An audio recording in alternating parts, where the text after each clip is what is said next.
Gracias por la conexión. ¿Llegó alguien con ese sonido? Ah, no. Vale. Ya. Primero vamos a hacer el breve sobrevuelo sobre la última clase que trató sobre el sistema tributario. Ya. Vimos que en Chile había una carga impositiva que todos teníamos que pagar por obligación, ya que era el tributo que íbamos a pagar al Estado para poder obtener el desarrollo de diferentes políticas públicas, derechos sociales, la construcción de obras públicas, y que esto era cobrado por el Servicio de Impuestos Internos, que llegaba hasta las profundidades más desconocidas. Que habían diferentes tipos de impuestos, uno directo, que grababa el salario o las utilidades de la empresa, ¿ya? Por eso es directo, y el impuesto indirecto, que graba el consumo. Diferentes tipos de impuestos directos, y el más importante era el IVA, el sueldo de Chile, que recauda más del 40%, ¿cierto? Y también hay otros tipos de impuestos indirectos. Revisamos en detalle algunos de estos impuestos, ¿ya? De los impuestos directos e indirectos, y de otros impuestos también, y también hicimos un ejercicio. Nos llevó a determinar la cantidad que paga un matrimonio con 2 hijos aproximadamente en un mes, ¿ya? Con algunas variables. Por ejemplo, uno no se compra un auto todos los meses, ¿cierto? Ni paga el avalúo fiscal de la casa, el impuesto territorial todos los meses. Pero es un ejemplo, un ejercicio que todos podemos realizar, incluso con las boletas de la casa. Y que algunos me dijeron, compraron cerveza, compraron ron, compraron cigarrillos. Bueno, es lo que se compra en una casa en Chile, ¿ya? En una casa que tiene un nivel de salario de ese tipo, 2 millones de pesos. Y también revisamos los impuestos regresivos, ¿ya? Y los impuestos progresivos. Y le dijimos que los impuestos regresivos eran aquellos que recaudaban un menor porcentaje de los ingresos en la medida que la persona gana más. O sea, la persona gana más y aporta un porcentaje menor de su sueldo al impuesto que la persona que gana menos. ¿Y cómo pasa esto? Bueno, lo vimos a través de un ejercicio y seguramente, no el ejercicio, pero la parte conceptual seguramente aparece en la prueba. ¿Ya? Y también vimos impuestos progresivos y el mejor ejemplo que vimos a través de un ejercicio, que el ejercicio tampoco sale en la prueba, sino que el concepto, la teoría, es el impuesto sobre la renta, ¿ya? Mientras más cantidad de salario yo gano, más impuestos me van a cobrar, ¿ya? Hicimos el ejercicio. Finalmente vimos los incumplimientos tributarios, vimos estos caballeros que fueron condenados a clases de ética, pagados por todos nosotros en una universidad privada. Vimos el tema del comercio ambulante, que llega, el brazo largo del Servicio de Impuestos Internos llega a donde ustedes ni se imaginan, ¿cierto? A través del comercio en Internet.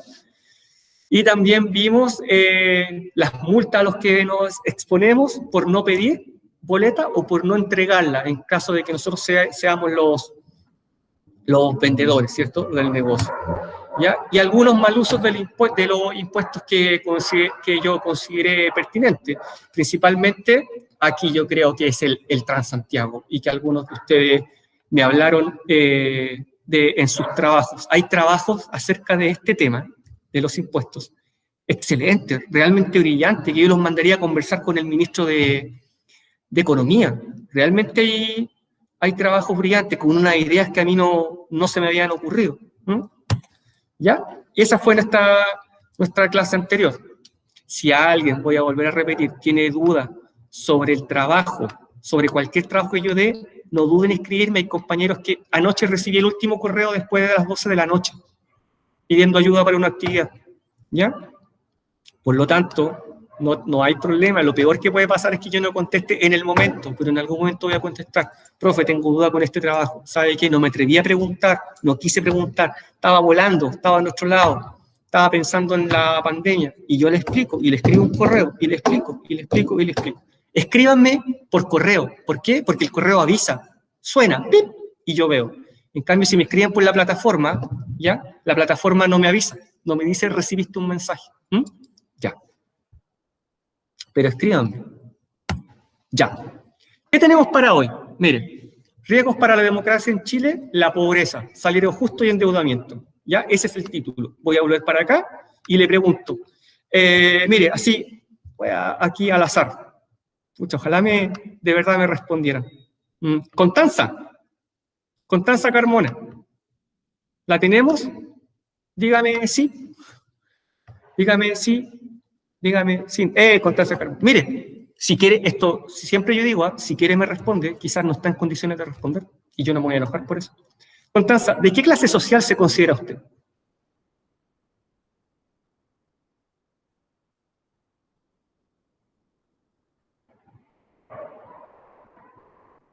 Sí, claro. La gente habla de clase baja, clase media, media alta, media más o menos, media baja, clase alta, muy alta, recontra alta, súper rico. De clase socioeconómica. Pero usted, no le pregunte a nadie ahí, usted, su percepción, usted, así, yo, Constanza. Media, ¿ve? Media, era lo esperado. Claro, si usted le pregunta a casi todos los chilenos, ya voy a caer en una especie de falacia, le van a decir clase media. Todo el mundo se considera clase media. A ver, si ustedes me preguntan a mí, yo hago el ejercicio, ustedes me preguntan de vuelta a mí, yo no me considero de clase media, tampoco de clase alta. Pero el profesor se considera pobre. No me considero pobre, pero me considero de clase baja. Yo tengo una percepción muy particular. ¿Ya? Para mí en Chile la clase media son aproximadamente el médico recién titulado, ahí, más o menos para mí, ahí está la clase media. Ya vamos a ver por qué. Yo te sigo preguntando, lo más probable es que la mayoría me diga que es de clase media, ¿ya? Porque así lo considera y está muy bien. Cada uno tiene su propia percepción de la realidad, como digo en filosofía. Mire, objetivo de la clase, analizar la pobreza como un riesgo para la democracia. Mire. Yo voy a traducir esto si es que no lo alcanzan a ver, porque está un poco borroso. Ya, la pobreza. Normalmente, cuando hablamos de pobreza como peligro para la democracia, hablamos de la gente pobre. ¿Y quién es la gente pobre normalmente para nosotros en Chile? La gente de escasos recursos, como decíamos antes. Hoy día ya ni siquiera nos atrevemos a decir pobre, ¿eh? Decimos, ocupamos un montón de eufemismos y decimos en una condición disminuida, la gente que tiene mayor cantidad de carencia. No, sí, aquí está claro, hay que hablar súper claro y hay gente que es pobre, ¿ya? Pero normalmente, cuando hablamos de pobreza, hablamos de carencia económica. Mira, él es pobre, en buen chileno, él es pobre porque tiene poca plata, porque gana poca plata. ¿Cuánta plata ganas tú? Tanto. Eres pobre. Claro, tú eres pobre. ¿Ya? Vamos a ver en esta clase que hay diferentes percepciones acerca de la pobreza. Y si bien, sí, hay una pobreza que es netamente económica, también hay otros tipos de pobreza, y con esto, por favor, no me refiero a los pobres de espíritu, como diría un religioso, no, a otras dimensiones de la pobreza propiamente tal. ¿Ya? Quiero partir por este cuadro, porque la pobreza, y deslizándonos hacia la desigualdad, que es otro tema que probablemente vamos a ver en otra clase, aquí solamente lo vamos a deslizar, ¿ya? La gente en Chile, ¿ya? Se siente que es maltratada, ¿ya? Autopercibe. Si usted les pregunta a los chilenos, mire esta encuesta, ¿ya? En primer lugar está la clase social, ¿ya? Que recibe malos tratos. Quizás nosotros mismos alguna vez hemos caído en esto, y luego muy de cerca viene maltratada por ser mujer. Ya las compañeras me podrán contar quizás alguna experiencia que día a día sufren por el lugar en el que vive. Va amarrado a la clase social. ¿Cómo se viste? Sí, podría ir amarrado a la clase social también. Uno ve a alguien, inmediatamente se activa esta especie de prejuicio que uno tiene en la cabeza, con la que viene con el pack desde nacimiento que a uno le inculcan, y que la gente que a nuestra imagen es de tal forma, clasificación, clasificación, clasificación. ¿Ya? Por eso yo le decía en una clase anterior que el clasismo no solamente es para abajo, también es para arriba. Por algo utilizamos de manera despectiva el apelativo los cuicos, ya que no es ninguna alabanza, ¿cierto? Hasta su significado es despectivo. La apariencia física, el nivel educacional. Mire, hay varios que van amarrados a esto de la clase social y en definitiva a la pobreza, ¿cierto? Pero estas son las mismas personas las que se han sentido ofendidas o que han recibido un maltrato de acuerdo a uno de estos conceptos que he presentado aquí. Pero mire, en primer lugar, la clase social. Eres pobre, así que te trato mal. Hasta lo hemos visto, ¿cierto? En vivo y en directo. Eres rico. Y ya, entonces como que entonces me someto a lo que tú digas porque te veo de otra manera. En cambio, con el pobre pareciera que podemos tener otro trato. O sea, en la calle, a la salida de nuestra casa, en el trabajo, en diferentes situaciones, e incluso en algunos colegios dentro del mismo curso. Ustedes saben que ahora comenzó, no ahora, el año pasado, un nuevo tipo de bullying, en que los compañeros le hacen un ciberbullying a sus otros compañeros porque se muestran en la página, se muestran en la cámara web y muestran parte de cómo es su casa. Entonces le dicen, mira, él es pobre, mira la casa que fea atrás. Miren, a eso llegamos. Y llegan alumnos de enseñanza media, lo cual me parece más extraño todavía. Miren, aquí arrancamos. Dijimos que hay una percepción de la pobreza, una percepción de cómo he sido tratado y que todo tiene relación con la clase social. Pareciera que va amarrado a nuestro nivel de pobreza, ¿ya? Por lo tanto, la primera forma que se nos ocurrió clasificarnos según el nivel de pobreza que teníamos era la pobreza por ingreso. Y esta es la típica, ¿cierto? La típica. Siempre decimos, pobre, poca plata. Menos pobre, tiene más dinero, tiene más recursos, rico, súper rico, y vamos clasificando, ¿ya? Pero, ¿cuál es el problema de esta metodología? Que esta metodología solo mide, como dice ahí, ¿ya? El ingreso de las personas, la capacidad de adquirir bienes y servicios, con el ingreso que percibe. Es decir, señora, buenos días, llegaba ahí el encuestador, a lo mejor ustedes hasta lo han visto esto. Sí, ¿cuánto dinero gana usted? Tanto. Ya, certificado de renta, liquidación de sueldo, tanto. Ya, señora Juanita, ya, listo.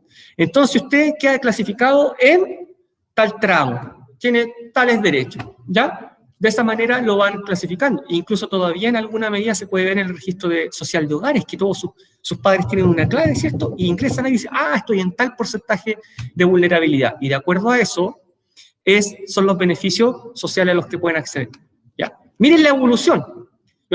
Eso es 2006, pero yo les puedo decir que cuando transitamos de la dictadura a la democracia, Chile tenía, en cuanto a pobreza por ingresos, entre el 40 y el 50% de pobres. Es decir, 50 cada 100 chilenos éramos pobres. Éramos porque yo estaba vivo y vivía en este planeta y en este país que se llama Chile cuando se ocurrió el tránsito.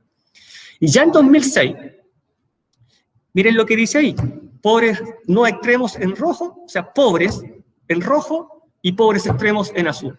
¿Cuántos pobres en total había en Chile? 2006, 29%. O sea, 29 cada 100 chilenos éramos pobres, ¿ya? Y fue disminuyendo, sí, ya, fue disminuyendo. Y usted dice, oye, pero este es el milagro económico, este es el milagro económico del que tanto se habla en Chile. Miren, tengo el dato ahí hasta 2017, y en Chile tenemos un 2,3% de pobres extremos y un 6,3% de pobres no extremos. ¿Ya? Total, 8,6% de pobres. Oye, pero qué maravilla, diría cualquier economista del mundo. El milagro económico de Chile. Les puedo adelantar que ustedes me apuran y me preguntan, profe, pero ¿quién es el pobre? ¿Quién es el pobre y quién es el pobre extremo? Bueno, ahí están las dos líneas.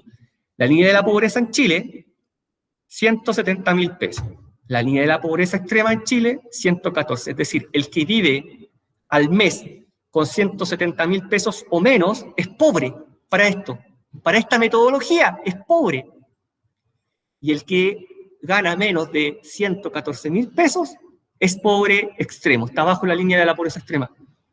Bueno, yo sé que lo que ustedes están pensando. Como siempre le van a decir el psicólogo. Yo digo, yo sé lo que ustedes están pensando.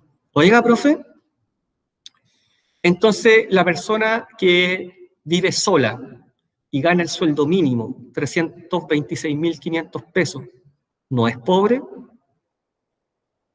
Pero qué buena pregunta. No es pobre. Vive solo. Vive solo, ojo, vive solo. No es un matrimonio, no, vive solo. Y gana 326.500 pesos. Ya va a ver en qué tramo queda. Miren. Si la línea de la pobreza está debajo de los 170.000 pesos. Profe, ¿cómo se calcula esto? Hay una canasta de necesidades básicas alimentarias, ¿ya? Aceite, arroz, fideo, lo básico. Y hay otra canasta de necesidades básicas no alimentarias, ¿ya? Teléfono, luz, agua, ¿cierto? Servicios básicos, ¿ya? ¿Cuánto vale esta canasta? ¿Cuánto vale esta otra canasta? La canasta alimentaria se multiplica el valor, suman todo y se multiplica por 2. ¿ya? Y a ese resultado se le suma la canasta básica de necesidades no alimentarias. Eso entrega una cantidad de dinero. Ya está. Ya está. Eso es. ¿Ya?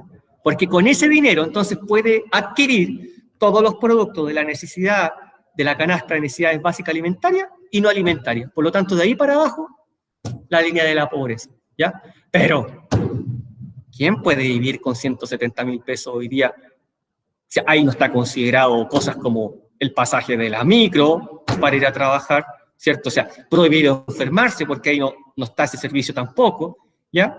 Entonces, podemos comenzar a dudar de este indicador, ¿eh? Podemos comenzar a dudar. 8,6% de pobres en todo Chile. Ah, pero esto no considera a una persona que vive sola y que gana el sueldo mínimo. No está ahí. No está ahí, ¿ya? Y ustedes ya, desde su subjetividad, estarán pensando, esa persona, eso no es pobre, pero tiene otras carencias. ¿Tendrá internet? ¿Tendrá teléfono celular? ¿Tendrá un plan? ¿Tendrá un entorno que lo viene a cuidar a la casa? Si es que se enferma, pandemia, ¿alguien le podrá ir a dejar un plato de comida a ese ser humano, por favor? ¿Alguien quiere pensar en los niños? Y si tiene familia, ¿ya? Peor todavía. O sea, peor, no peor que tenga familia, sino que peor para su situación económica. O sea, todas estas cosas podemos ir pensando en este momento y más. O sea, puede mandar a los niños a un buen colegio, tiene un buen acceso a la salud, ¿ya? Todo eso podemos ir pensando. Son diferentes dimensiones de la pobreza. Entonces, hace muy poco tiempo en Chile, a alguien se le ocurrió, y no es en Chile, sino esto es mundial, que la pobreza ya debía ser definida y medida mediante otra metodología. Miren, ¿ya? La pobreza multidimensional. Esta es otra metodología muy distinta a la anterior. ¿Por qué? Porque la anterior solamente medía el ingreso, ¿ya? Pero esta mide diferentes dimensiones que las personas valoran y que son muy necesarias para el desarrollo de sus propias vidas y de sus propios proyectos, ¿ya? Impacta, por supuesto, como dice ahí, en la libertad que tienen los ciudadanos de elegir la vida que quieren, de emprender sus propios proyectos, pararse sobre sus propios pies.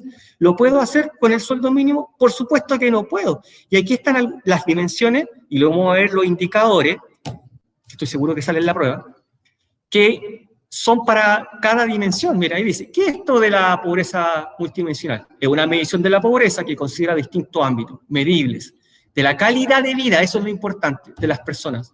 Más allá de los ingresos, también se mide a través de la encuesta CACEN, que es la encuesta que desarrolla el Ministerio de Desarrollo Social, ¿ya? Cuando van a la casa de todos nosotros, ¿cierto? Ya. Mire, ¿qué mide? Educación, salud, trabajo y seguridad social, vivienda y entorno, red y cohesión social. Mire, trabajo y seguridad social. ¿Tiene un buen trabajo esa persona? Que habría que definir qué es buen trabajo. ¿Tiene un salario digno? Habría que definir qué es salario digno. O sea, que es un estudio filosófico acerca del tema, porque todos ustedes me podrían decir, ¿es necesario un salario digno? ¿Cuál es el salario digno? Definámoslo, ¿ya? Siempre me gusta eso, marco conceptual. Usted me habla de salario digno, defínalo. ¿Cuánto? Tanta plata, profe. ¿Y cómo llegamos a eso? Ya llevarte la vocal, la segunda vocal. ¿Ya? Mire. Aquí está. Ya. Desde 2015 son 5 las dimensiones. Antes eran 4, ahora son 5. ¿Ya? Y de esta manera se mide la pobreza multidimensional en Chile y en otros países del mundo. Primero, educación. ¿Tiene esa persona? Ya, ¿tiene esa familia una asistencia escolar como corresponde, un acceso a la escolaridad, o resulta que sí gana más dinero, pero resulta que el niño tiene que caminar 3 kilómetros todos los días para llegar al colegio? O como antes, cuando yo lo veía, cuando era chico, que conocía personas que tenían que caminar para llegar al colegio varios kilómetros y llegaban a la casa de vuelta y se cambiaban los zapatos con el hermano, porque había un solo par de zapatos, y con ese par de zapatos el hermano iba a la jornada de la tarde, porque antes iba una jornada en la mañana y otra en la tarde, no jornada completa como hoy día, ¿ya? Por tanto, ustedes pueden ir pensando cómo ha evolucionado este tema de la pobreza. Ustedes pueden conocer a un historiador que se llama Gabriel Salazar, Premio Nacional de Historia, y que en una entrevista le preguntaron, profesor, bueno, todo el mundo le dice profesor o maestro a Gabriel Salazar, y le preguntan, ¿qué es la pobreza? ¿Quién es el pobre en Chile ahora? Y él cuenta que cuando él era chico, él ya tiene más de 80 años quizás, él vivía en Santiago, en el centro, rodeado de bares, de prostíbulos, ¿ya? Ese era su entorno. Y que llegaban él vivía con su papá, con su mamá, y que llegaban a su casa a golpear, ¿ya? Y él abría junto con su mamá, y ahí había un niñito, como el de la foto que le mostré, un niñito, ¿ya? Que no iba al colegio, que no sabía leer y escribir, que no sabían si tenía papá, mamá, que quizás vivía en el prostíbulo de la esquina, y que llegaba siempre, y llegaba y decía, así, textual, él lo pueden ver en la entrevista, y él decía, estiraba la mano y decía, por el amor de Dios, me da un pedacito de pan. Yo no sé la última vez que vieron eso, si es que alguna vez lo vieron, ¿ya? Si es que alguna vez lo vieron, eso es dramático, para que vean la evolución de la pobreza, del concepto hoy día, ¿a quién consideramos pobre? Ya nos metemos en el tema de la sociología, ¿quién es el pobre hoy día en Chile? Despectivamente, que a mí no me gusta, pero despectivamente alguien podría decir el flaite. Oiga, pero yo veo al flaite con unas zapatillas más caras que toda la ropa que yo uso en la semana, solo sus zapatillas.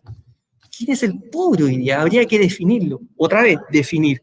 Bueno, reflexión, continúo. Salud. En Chile, afortunadamente, no tenemos problemas de desnutrición, en otros países sí, hoy día tenemos problemas de obesidad, pero también es un problema para esta dimensión. ¿Todos sus niños son obesos? Bueno, pareciera que se está alimentando mucho, ¿ya?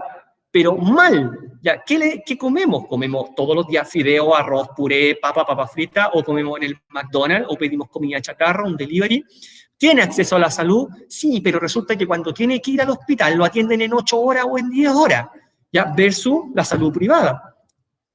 Trabajo y seguridad social. ¿Tiene acceso a un trabajo digno? Definamos lo primero cuál es su salario, dónde trabaja. Resulta que vive en Copiapó, trabaja en Caldera, tiene que viajar todos los días 1 hora de ida, otra de vuelta, ¿ya? Y por lo tanto no es el mejor trabajo que él quisiera, ¿ya? Y además cotiza en la FP, pero como gana el sueldo mínimo, no va a tener la jubilación que él quisiera y quizás va a terminar jubilando con una pensión de 120.000 pesos, 100.000 pesos viviendo al pilar solidario. ¿Ya? Vivienda y entorno. ¿En qué condiciones vive? Vive en una toma. Y típico que el chileno dice, oye, pero tiene una tremenda antena de DirecTV. ¿Ya? Bueno, todos esos temas son evaluados por este tipo de pobreza, porque va a decir, sí, tiene la antena, pero no tiene baño.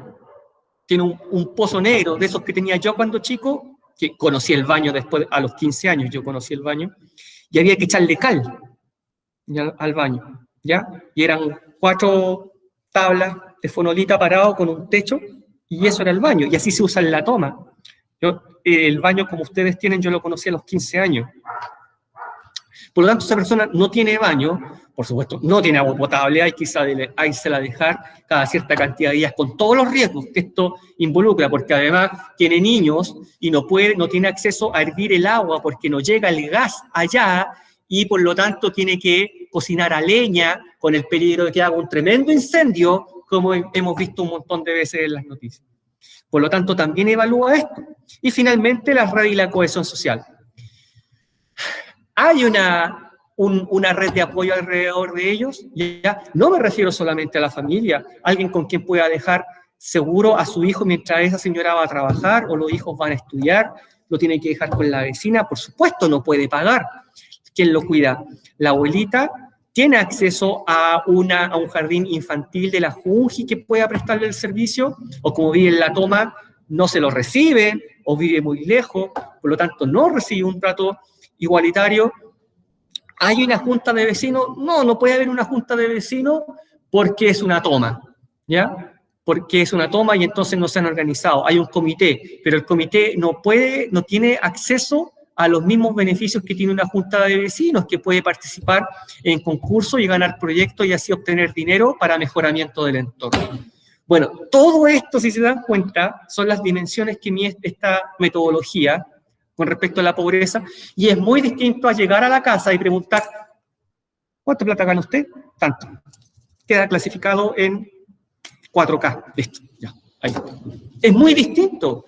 Mide muchas otras dimensiones, por eso es la medición multidimensional de la pobreza, ¿ya? Y aquí, en este cuadro, ya está el resumen de todo lo que yo le acabo de mencionar. Voy a tomar cualquiera como ejemplo.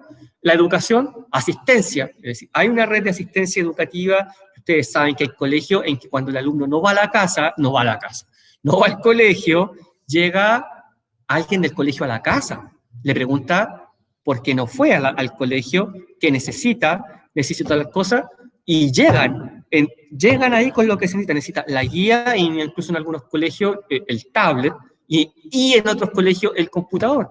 Rezago escolar, hay todo un equipo que se hace cargo de ese alumno para que no se quede atrás, para que no repita, para sacarlo adelante, quizás con los contenidos básicos, pero mantenerlo dentro del sistema escolar. Por eso dice escolaridad, y que finalmente pueda terminar, y por último, llegar a cuarto medio y terminar cuarto medio, que hoy en día, si no terminamos cuarto medio, sabemos que no podemos acceder a la educación superior, ya que es uno de los principales vehículos de movilidad social para ascender en la escala social. Y así como Constanza me dijo, soy clase media, quizás mañana Constanza saca un excelente puntaje en la prueba de en la PTU y estudia medicina.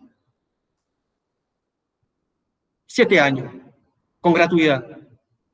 Y pasado mañana se titula. Y después la vemos trabajando para el Estado y es una autoridad de gobierno. Todo eso puede pasar, ¿ya? Pero no puede pasar si es que no aseguramos el acceso, ¿ya? El acceso y mantenemos a ese joven dentro del sistema escolar.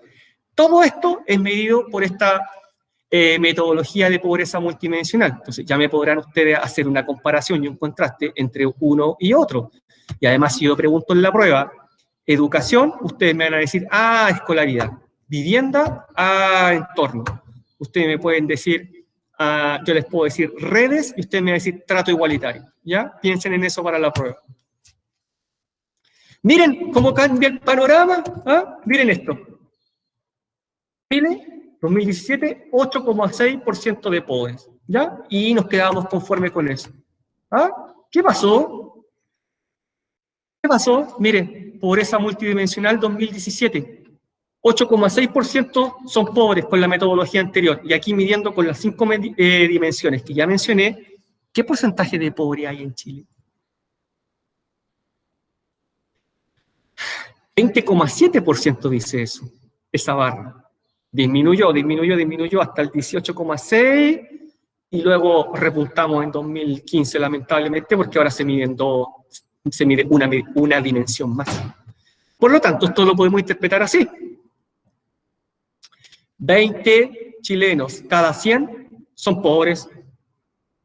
De cada 100 chilenos, 20 son pobres, el 20,7, ¿cierto? Ya casi el 21.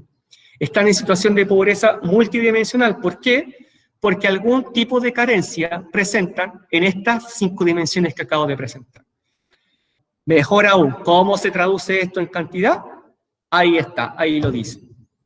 3,5 millones de personas sufren de carencias económicas según esta metodología en Chile. En ámbito, ya saben, educación, salud, vivienda, entorno o cohesión social.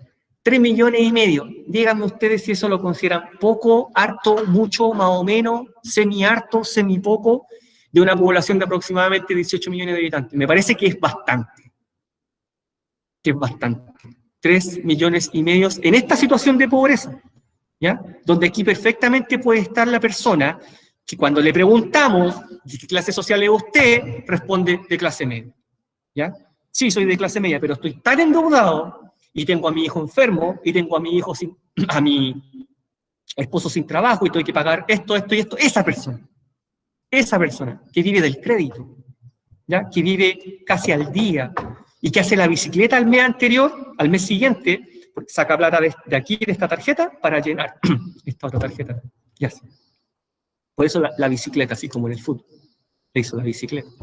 ¿Ya? Ya. Mire, acá tenemos otro índice.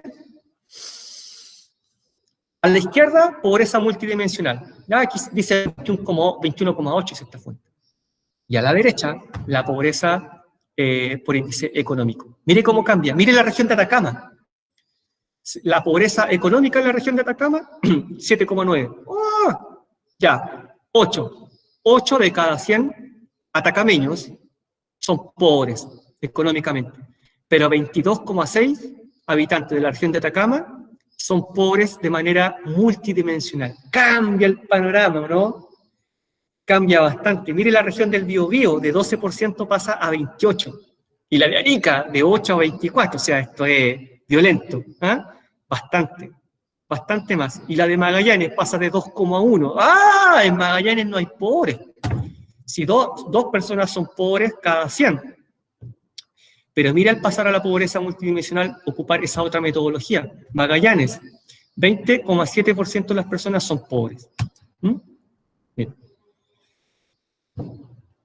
Directamente relacionado, por supuesto, a pesar de que la pobreza multidimensional mide diferentes aspectos, ya finalmente vamos a caer en este tema del salario. Y de definirlo. ¿Cuál es el salario justo?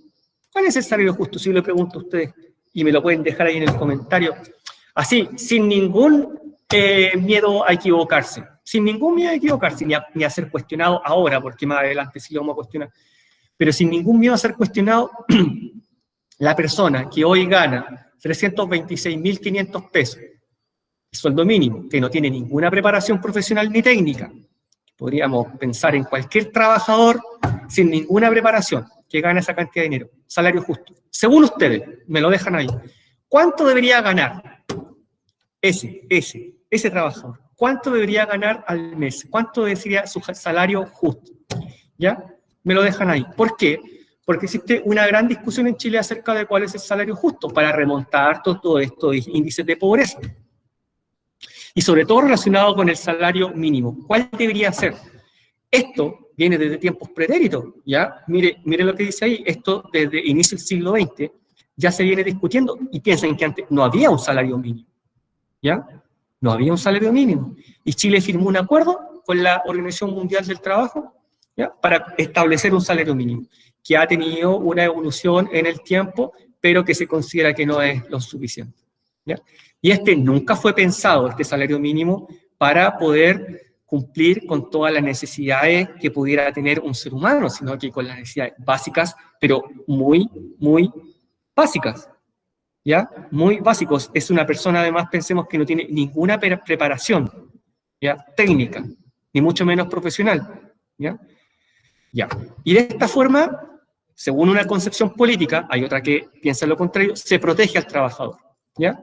¿Para qué? Para eliminar la pobreza y otorgarle una herramienta básica en dinero al trabajador para que pueda surgir. Es bastante difícil, muy difícil en realidad, aunque yo conozco sí personas que desde el sueldo mínimo hoy día están en empleo. O sea, yo conocí a ver una persona que ganaba el sueldo mínimo y se compró un carrito de completos usado. Ya lo conozco muy bien, usado. Y hoy día tiene más de 10 carros de completo. Ya factura una cantidad de dinero que ustedes no se imaginan. Y de manera legal, o sea, da boleta y paga su impuesto. ¿Ya? En caso, quizá ustedes también me dirán ahí si que conocen. Miren, de 1990 hasta ahora, así ha evolucionado el salario mínimo. Vamos llegando, en 2015 íbamos llegando a los 276.000 pesos. Y ya son 326.500 pesos. ¿Ya? Miren cómo ha evolucionado. Bastante poco. ¿Ya? Siempre es poco. No hay grandes alzas del salario mínimo. Sí, pero ¿por qué, profesor? ¿Por qué no puede subir más el salario mínimo? Ya lo hemos conversado una vez. Mire lo que pasó. ¿Ya? Dice ahí, obispo Alejandro Goy, que esta fue una gran discusión en 2016. Ustedes seguramente no estaban atentos a este contexto en ese tiempo. Propone un salario ético y lo cifra en 400.000 pesos. El 2016, alguien ya pensó desde el mundo de la iglesia, ¿ya? Que debía ser superado. En ese tiempo, el salario mínimo de 250.000 pesos a cambio de uno de 400.000 pesos. Y que eso era lo digno, ¿ya? Eso era lo digno para el momento. Eso quedó en el olvido, se discutió, pero por supuesto no hubo ánimo ni voluntad para poder subirlo a esa cantidad de dinero, ¿ya? Y posteriormente, miren, 2019, parlamentarios opositores proponen sueldo mínimo ahora de 430.000 pesos para superar la línea de la pobreza. ¿Para qué? para que el trabajador que gana el sueldo mínimo quede por sobre la línea de la pobreza con una familia típica chilena, ¿ya? Porque recordemos que la línea de la pobreza está en los 170.000 pesos, ¿ya? Ya. Dice, en el marco de una discusión del mínimo garantizado, 2019, un grupo de diputados presentó este proyecto. ¿Pasó algo? Tampoco pasó nada. Por supuesto, no se subió a 430.000 pesos. ¿Pero por qué? ¿Por qué no se subió a 430.000 pesos? ¿Ya? Mire, salario en Dinamarca. ¿Ya? Mire esto.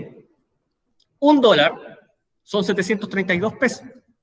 Una hora de trabajo en Dinamarca para un mesero, sin ninguna preparación, un mesero sin ninguna preparación técnica, son $11 la hora.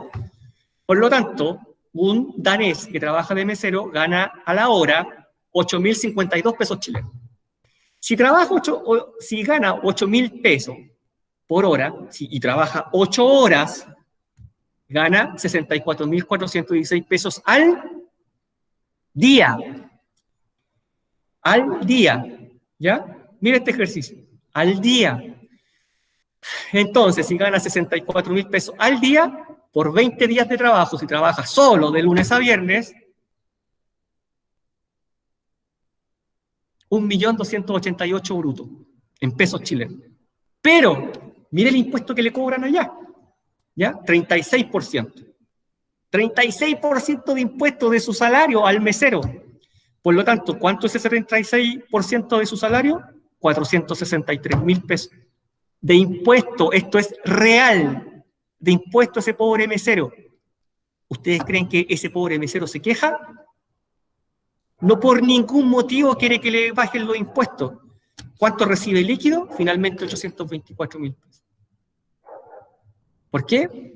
Porque funciona muy bien el estado de bienestar en Dinamarca, ¿ya? Funciona de manera excelente, un maravilloso sistema de salud y de educación. Pero miren el contraste.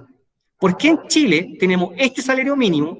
¿Por qué en Dinamarca tienen ese otro salario para una persona que no tiene ninguna preparación técnica? ¿Pero por qué? ¿Por qué, profe? A ver, ¿por qué? Bueno, por ahí va la pregunta de la actividad, ¿ya? Chile, Dinamarca, altísimos impuestos a las personas, bajos impuestos a las empresas, bajos impuestos a las... ¿Pero cómo, profe? ¿Cómo? Altos impuestos a las personas, bajo impuestos a las empresas. ¿Ya? ¿Hay salario mínimo? No hay salario mínimo. No está regulado. ¿Ya? No está regulado. Y eso cobran. Bueno, pero ¿cómo pasa esto? Bueno, en Dinamarca, como decía ya, alto sueldo, alto impuesto a las personas, bajo sueldo a los empresarios, porque tienen el concepto de que esa forma el empresario puede crear la riqueza. Si le cobro bajo impuesto al empresario, ¿ya? Aparte de igualmente cooperar con impuestos, el empresario puede pagar altos sueldos, porque le estoy cobrando bajo impuestos. Y como le estoy cobrando bajo impuestos, puede pagar altos sueldos. Y como le paga altos sueldos a las personas, le puedo cobrar altos impuestos a las personas y le entrego un servicio de calidad. Ese es el pensamiento, ¿ya? Y así funciona en los países nórdicos su sistema económico, el cual solamente podemos denominar como sistema económico nórdico, ¿ya? No lo llamemos de ninguna otra manera, eso no socialismo, no. Eso es el sistema nórdico, es de ellos, ¿ya? De esta forma, y este es el contraste, miren, 326.000 pesos actualmente versus esta cantidad de dinero que recibe un danés, bajo estas condiciones. Igualmente le voy a cobrar altos impuestos y de esa manera puedo desarrollar todas las políticas públicas que se desarrollan en un país como Dinamarca, donde son felices, bajísimos niveles de corrupción. ¿Y cómo ocurre esto? ¿Cómo ocurre esto? ¿Ya? De la manera que expliqué. Miren, estadísticas salariales. ¿Ya? Mire, el salario promedio durante el año 2018 fue de 573.000 pesos y la mediana 411. ¿Qué nos interesa la mediana? ¿Por qué? Porque el 50% de los chilenos gana más de 411.000 pesos y el otro 50% gana menos de 411.000 pesos. O sea, con esa cantidad de dinero me parece que no podemos hacer mucho, ¿ya? Solo el 15% gana más de 850.000 pesos líquidos, apenas el 15%. Y el 84% de las mujeres, aquí las compañeras confirmen o no, y den los motivos, y los hombres también pueden generar la discusión, tienen un trabajo remunerado que gana menos de 700.000 pesos. Esta brecha salarial de la que habla, de la que está muy en boga, que para algunos existe, para otros también existe, y la diferencia entre las dos miradas políticas son los motivos, ¿ya? Ambas miradas políticas dicen que existen, que es innegable. La diferencia está en los motivos, ¿ya? Y una mirada política dice que los motivos están en la opresión que se ejerce en los trabajos sobre la mujer, y que la mujer está sometida a los designios de un patriarcado que establece los salarios, ¿ya? Y por otro lado hay otra mirada política que dice que esto ocurre por la cantidad de horas que la mujer le dedica al trabajo y le dedica, por otro lado, a la familia, las decisiones que está dispuesta a tomar una mujer para lograr un ascenso en su trabajo, y finalmente las profesiones que elige una mujer versus las profesiones que elige un hombre. O sea, fíjense en la carrera de enfermería. ¿Cuántos son hombres y cuántos son mujeres? Ahora vamos a una carrera de ingeniería civil e industrial. ¿Cuántos son hombres y cuántas son mujeres? No afirmo ni lo uno ni lo otro, esto lo podemos discutir, porque hay dos miradas, como siempre digo yo, dos formas de ver el mundo. ¿Ya? Ya. Y por supuesto los salarios más altos son en el sector público que en el sector privado. Y ahí lo pueden leer ustedes en rojo. Los salarios mínimos en Latinoamérica, vinculados completamente a la pobreza. Mire, Chile, en el año 2019, Uruguay $461 y Chile 425. Y de ahí para abajo. Miren el sueldo mínimo, por favor, en Venezuela. $6. México, $160. ¿Ya? ¿Qué se puede comprar con esa cantidad de dinero en cada país? Es otra discusión, pero es muy fácil de determinar. Yo he hecho el ejercicio y he puesto en un lado el sueldo mínimo en Chile, el sueldo mínimo en Argentina, ¿ya? Y con eso lo paso a dinero nacional, de dólar a dinero nacional, y me meto a la página web de un supermercado en Chile y del mismo supermercado en Argentina. Por ejemplo, el Jumbo, ¿ya? Que está en ambos países. Yo, ¿cuánto vale un kilo de arroz en Chile? ¿Cuánto vale un kilo de arroz en Argentina? Y así voy, una canasta básica. ¿Quién puede comprar más productos en cada país? ¿Ya? Ese puede ser un buen ejercicio, por supuesto con el sueldo mínimo. Esto ya lo vi, ¿cierto? Y lo dejé aquí, lo volví a pegar aquí para que recordemos de dónde surge la creación de empleo y por qué se genera este problema con el sueldo mínimo. Ahí está el mismo ejercicio que vimos en la clase anterior. ¿Ya? Para que veamos por qué. Esa es la pregunta, el por qué, que ustedes van a tener que determinar. Y si el sueldo debe ser pagado según la oferta y la demanda, o según la ética de las personas. Eso es lo que tienen que determinar ustedes, ya lo voy a explicar. Si yo le pregunto a ustedes, a cada uno de ustedes, ¿a qué decil pertenecen? ¿Ya? ¿A qué decil pertenecen? ¿Saben a qué decil pertenecen? Bueno, yo creo que la mayoría sí sabe. ¿Por qué es importante conocer esto y estar vinculado, por supuesto, a la pobreza? Porque quizá en algún momento ustedes quieran acceder a la gratuidad o a una serie de otros servicios. ¿Ya? Miren, Chile, el Estado de Chile, el gobierno, en realidad nos divide en 10 diferentes deciles, son tramos, y cada uno de nosotros, cada uno de los que habitamos en esta larga y angosta faja de tierra, pertenecemos a un decil, del primero al décimo. El primero, el más vulnerable, el décimo, el menos vulnerable, y de ahí esa línea de vulnerabilidad que aparece en el registro social de hogares, que ustedes le pueden pedir a sus padres que le muestren.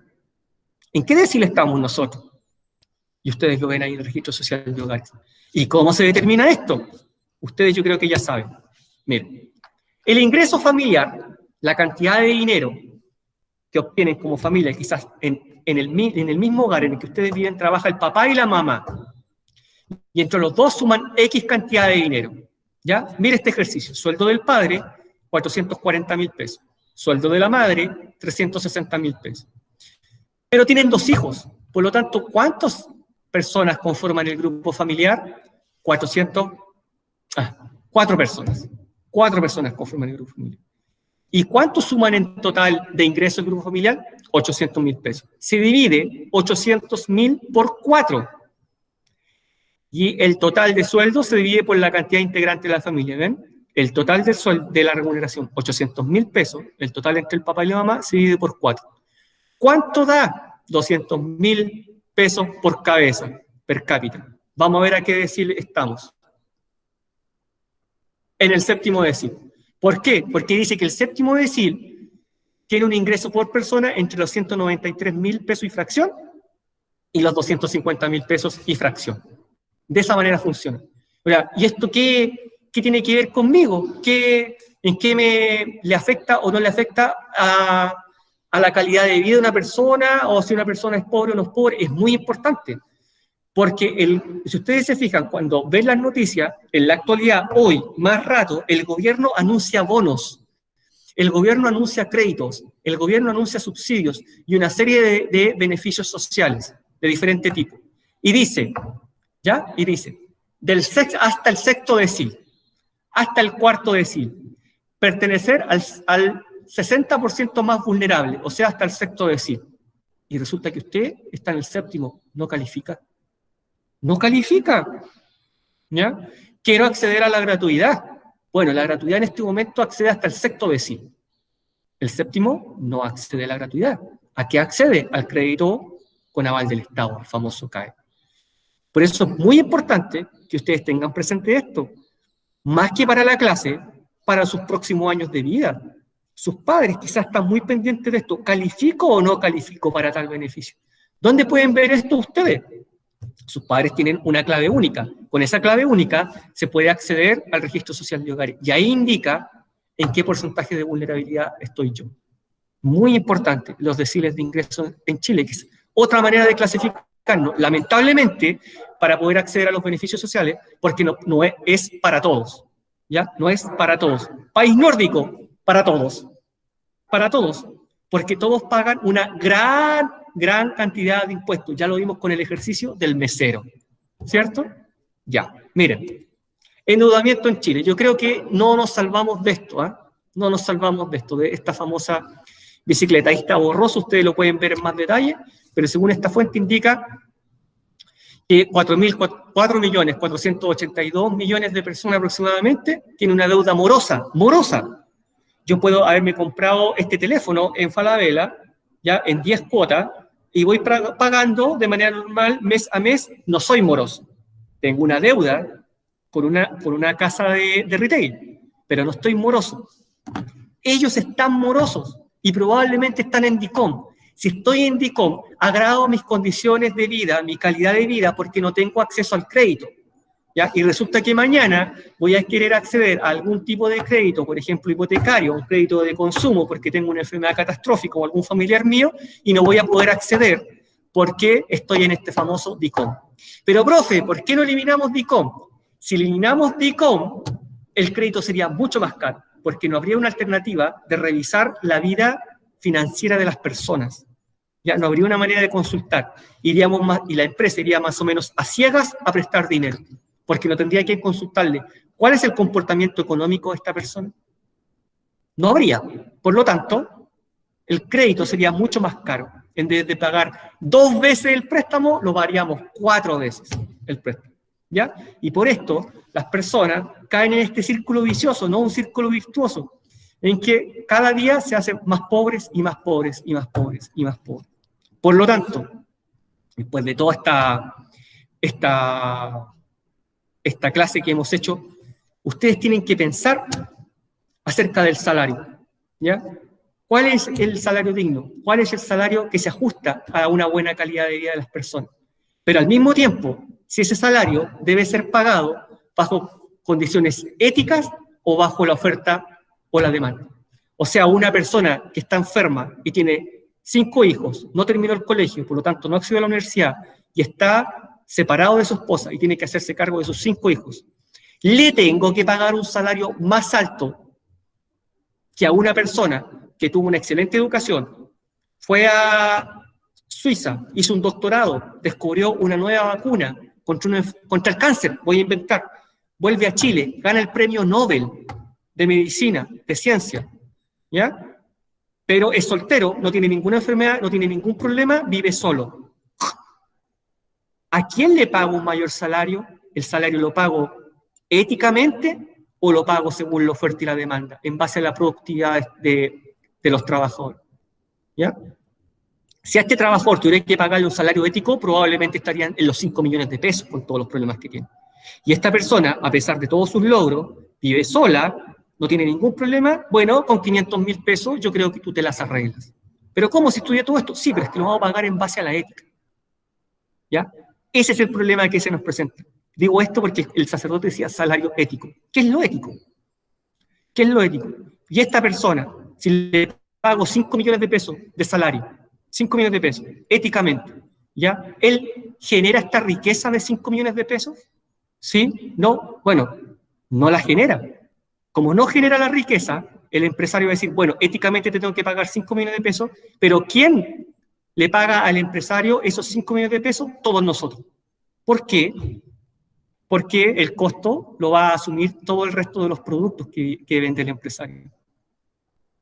Y nadie lo va a regular. Le va a subir el costo a todos los productos para poder pagar un salario ético de 5 millones de pesos. Está en la caricatura, ¿cierto? No van a ser 5 millones de pesos. A esta persona porque es su deber ético. ¿Y quién lo termina pagando? Bueno, todos nosotros. Esas son las dos miradas políticas, ¿ya? Ni la una ni la otra. Ustedes lo van a determinar. ¿De qué forma? Desigualdad, lamentablemente van a tener que verlo en otra clase. ¿De qué forma? De esta forma. El valor del salario en Chile debe ser definido por la oferta y la demanda o por razones éticas. Elabora un análisis desarrollado por medio de 2 ideas válidamente argumentadas. Indica el monto del salario mínimo que consideras correcto para Chile y las medidas que propones para alcanzar esa cifra. Regreso aquí y pregunto, 500.000, ¿ve? Ahí ya empezamos, 750.000, 500.000, excelente. O sea, no digo que eso sea lo excelente, sino que excelente las opiniones. ¿Ya? Quedan 4 minutos. Por mientras voy a pasar lista y voy a seguir leyendo, que esto está muy interesante. ¿Profesor? ¿Sí, Lizeth?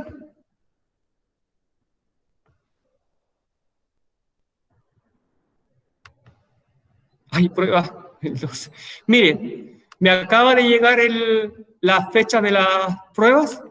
Yo lo voy a comunicar por correo, ¿ya? Porque me llegó durante el momento que estaba haciendo clase y no lo puedo ver, no puedo abandonar la clase para ver el correo, ¿ya? Ya. 1 millón de pesos, dice Johan, ¿ya? ¿Ya? Tiene que justificarlo. ¿De dónde lo saca? ¿Y qué descalabro económico se le ocurre a usted que podría pasar si coloca el salario mínimo en 1 millón de pesos o en 500.000 pesos? O sí, o para adquirir un auto. Interesante la propuesta de Chiara. ¿Por qué se les digo esto en este minuto? Porque usted puede decir, sueldo mínimo ético, 1 millón de pesos para los trabajadores, ¿ya? Y yo tengo una empresa de tortas. Y tengo 2 maestros pasteleros. ¿Y cómo paso de 326.000 pesos a 1 millón de pesos para cada uno? Finalmente, ¿qué hago? Ya lo expliqué en una clase. Ya lo expliqué en una clase. Porque ese sueldo mínimo ético es para todos. No es para un tipo de trabajadores. Es para la señora Juanita, que me ayuda con las tortas, y que yo le pago un salario, y le pago el salario mínimo, y usted me dice, ahora tiene que pagarle 500.000 pesos. O 450, pero mi negocio es de tortas y queques. Todo eso tiene que evaluar en la respuesta que me va a dar. Por favor, les ruego, no copien de internet, no copien de internet. Esto da para mucho análisis, sobre todo la generación de ustedes que piensan derechos y deberes, ¿ya? Tiene que equilibrar esa situación, tiene que pensar, reflexionar, ¿ya? Dudas, preguntas, consultas. No me respondan tampoco ni 2 ni 3 líneas, desarrollen las ideas. Preguntas, consultas, comentarios. Sí, está en la plataforma, ahora la voy a hacer visible.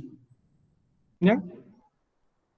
Dudas, preguntas, consultas. ¿Qué les pareció? ¿Bien? ¿Mal? ¿No? ¿Lo habían pensado? Todo bien. Ya, Chiara, gracias. Todo bien. Yo creo que este tema ya alguien lo había pensado, es el momento de reflexionar. ¿Ya? Yo creo que es el momento de reflexionar respecto al tema. Qué bueno, Lizeth, muchas gracias. Si alguien no entendió, en estos 30 segundos que me quedan, si alguien no entendió o no entendió algo, cualquier cosa, me escribe al correo y yo siempre respondo, ¿ya? Bien. Me pareció excelente la participación en la clase. Yo creo que todo aprendimos hoy día. Si no hay más preguntas o consultas, nos vemos en la siguiente clase. Muchas gracias. Adiós, dice. Chao, Francisca. Chao, Felipe. Sigrid. Que esté muy bien. Bruce. Chao, Kiara. Martín. Constanza. Hasta luego. Tomás. Chao. Javier. Joaquín. Profe Darinka, disculpe, ¿podría explicarme la tarea formativa número 1? Quédese, Darinka, ya se la explico al tiro.